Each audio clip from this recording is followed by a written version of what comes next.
Hi, good morning. Welcome to week 15 of construction here at the Belfast Community Co-op.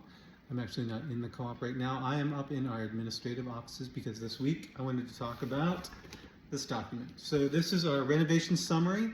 Our wonderful marketing department took the project business plan that I put together at the launch of our capital campaign, the document that went out to all of our lenders, and they have adapted it and made a much more interesting and dynamic piece of material here that explains the history of the project and the operational outcomes and the timeline, and there's some renderings in there. It's just a wonderful piece to have if you have any questions about the project. So this is available physically in the store right now.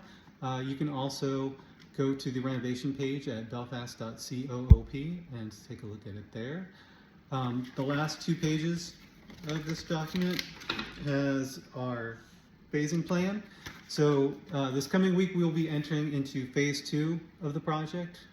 It should be a really exciting phase to be entering into. We'll see walls going up in the cafe and walls going up in the shop for me area.